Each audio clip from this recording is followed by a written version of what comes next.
Red One is out in theatres and also on Amazon Prime Video. Is it any good? Is it going to be my new favourite Christmas film? Well, I guess you're going to have to watch this review to find out.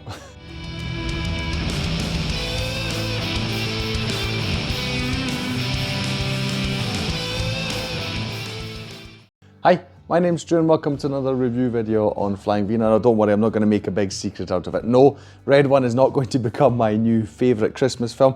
I'll be honest, after I heard a few comments about the film, I expected it to be a bad film. It's not a bad film.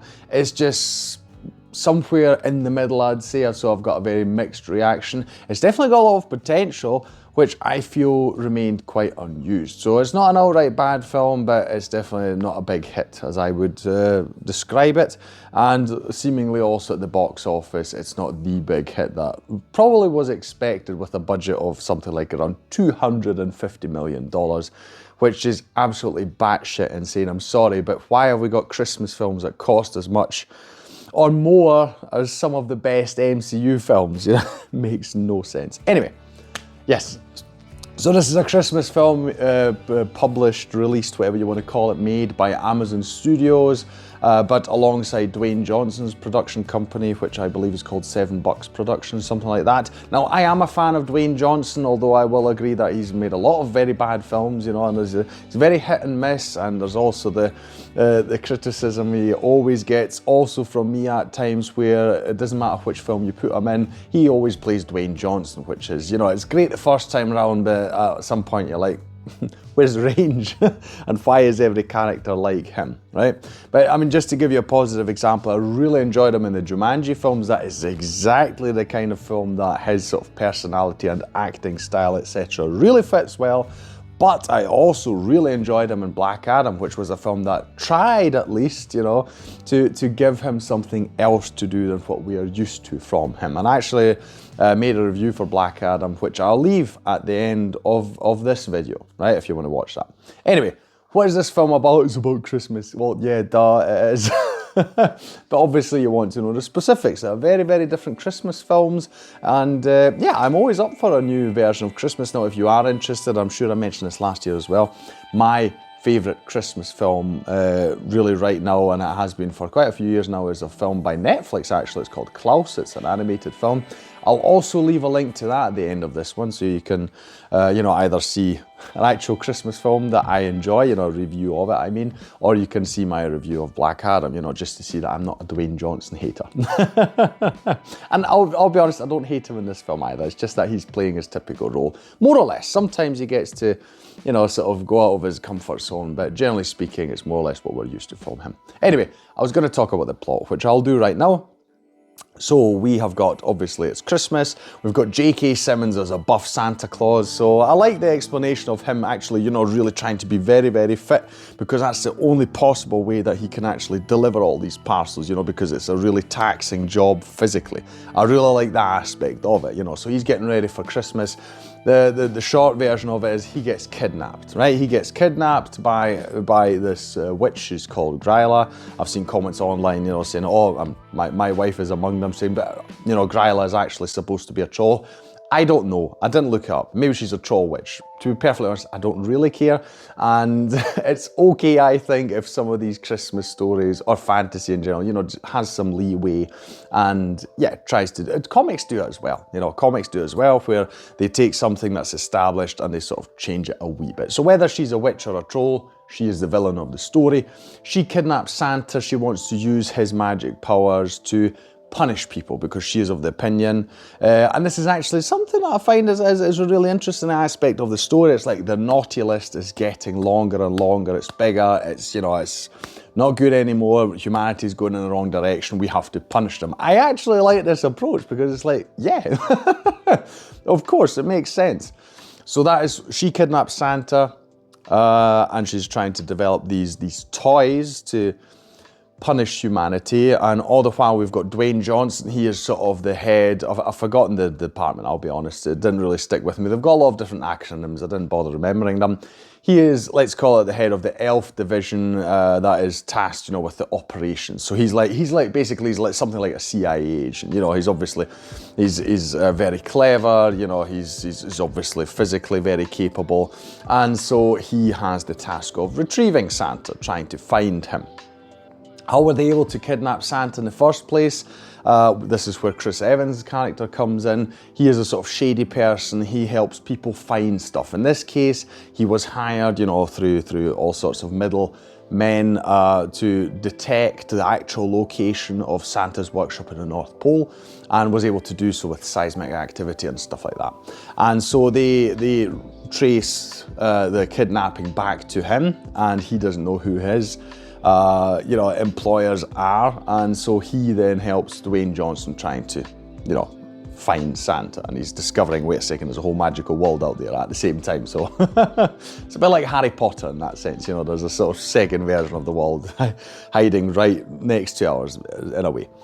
That is the main gist of the story. Santa's kidnapped, you know, because a witch is of the opinion that people need to be punished, and Dwayne Johnson and Chris Evans team up reluctantly, they really don't like each other, trying to find Santa, and that is the journey we're on. That is the basic plot. Seems very straightforward, which is fine. It's not something I am faulting the film for. It's just, I mean, Christmas films don't have such a big range, that is true.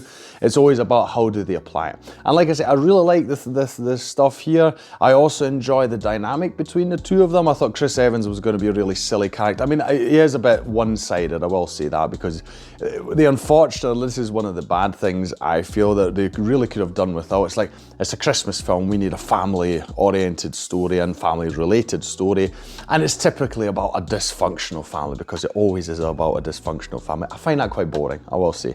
I'm not saying I find dysfunctional family stories boring, I'm saying putting it in your Christmas film is really boring at this point, because I feel like we've had it so often. And here as well, it feels so shoehorned in. He's got a really broken relationship with his son, and every now and again in the film it'll pop on and say, oh, by the way, remember there's a kid here that he needs to actually care about, and you know, and we have to better him and his personality so that he can finally be you know, brought back together again with his son. Really did not care about it. They could have done without it, because I felt like they had a solid plot. It's interesting Santa getting kidnapped. It's interesting trying to, I mean, he is the tool for it, but I mean, that is also an interesting aspect that his energy is being used. But I find it really interesting that some of these magical beings come together like, yeah, humanity is bad, we need to punish them, right? I thought that was really interesting. So I quite enjoyed that. Like I said, I didn't care that they shoehorned this family story, and they could have just had this random guy, you know, who just was involved, got involved, and is like, you know, obviously our insert is like in the story is like, what is going on? Why is that polar bear talking? You know, all these kind of things. I thought that was fine. Dwayne Johnson, like I say, he's like he usually is, more or less. He gets there's some single, maybe surprising aspects of the story, but more or less he's like we know him. He's all-knowing, you know, and he's straightforward, and he's telling everyone what to do, etc., because he's the expert and that. Fine. I mean, I thought it was very fun at the start, because we get a scene where Santa's in a mall, and you know, the kids are sitting on his lap and everything, and so before they go up to him, you know, he inspects them, he searches them. If they hand over cookies, he, you know, even tastes them, etc. I thought that was quite funny, you know, having obviously high security detail, because yes, I mean, it kind of makes sense in today's world that you would have that. But the majority of the story, it's more or less what we expect from Dwayne Johnson. I mean, it's a bit of a shame we don't get to see more of J.K. Simmons. I really love him as an actor. He's incredible. Most of the film he spends sleeping, and we don't even see him, so he's off screen, which is fine in and of itself. It's just such a shame, because it's J.K. Simmons and he's a buff Santa, which is fun, you know.